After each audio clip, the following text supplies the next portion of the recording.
శ్రీ విష్ణు శతనామ స్తోత్రం. మీరు మొదటిసారిగా నా ఛానల్ చూస్తున్నట్టయితే మీరు సబ్స్క్రైబ్ చేసుకుని అందరికీ షేర్ చేసి సహకరించండి. నా ఛానల్లో ఆల్రెడీ వివిధ స్తోత్రాలను చేసి పెట్టాను. వాటిని విని భగవంతుని కృపకు పాత్రలు కండి, వివిధ రకాల ప్రయోజనాలను పొందండి. Thank you. వాసుదేవం శిశికేశం వామనం జలసాయనం జనార్దనం హరిం కృష్ణం శ్రీవక్షం గరుడధ్వజం వరాహం పుండరీకాక్షం నృసింహం నరకాంతకం అవ్యక్తం శాశ్వతం విష్ణుం అనంతమజమవ్యయం నారాయణం గదాధ్యక్షం గోవిందం కీర్తిభాజనం గోవర్ధనోద్ధరం దేవం భూధరం భువనేశ్వరం వేత్తారం యజ్ఞపురుషం యజ్ఞేశం యజ్ఞవాహకం చక్రపాణిం గదాపాణిం శంఖపాణిం నరోత్తమం వైకుంఠం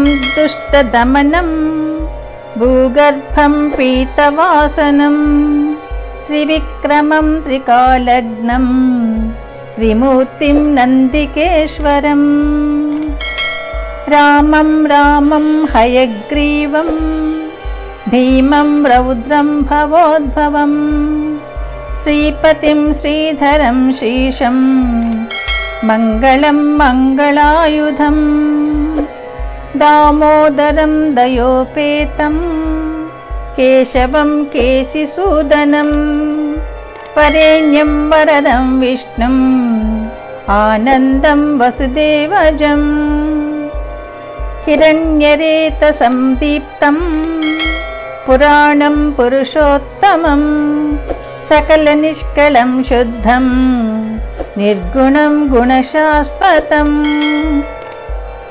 హిరణ్యతను సంకాశం సూర్యాయుత సమప్రభం మేఘశ్యామం చతుర్బాహు కుశలం కమలేక్షణం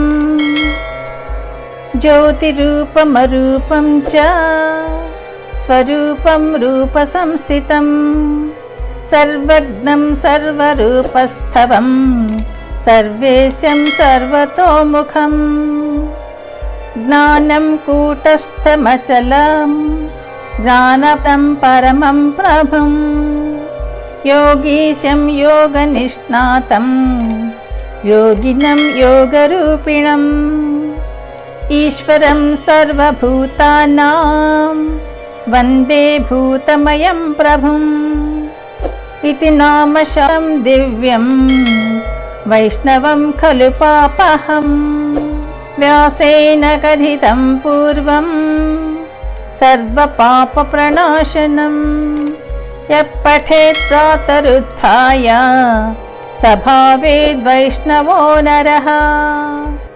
సర్వపాపవిశుద్ధాత్మా విష్ణుసాయుజ్యమాప్నుయాత్ చాంద్రాయణ సహస్రాణి కన్యాదానశతాని చ గవాం లక్షసహస్రాణి ముక్తిభాగీ భవేన్నరః అశ్వమేధాయుతం పుణ్యం ఫలం ప్రాప్నోతి మానవః.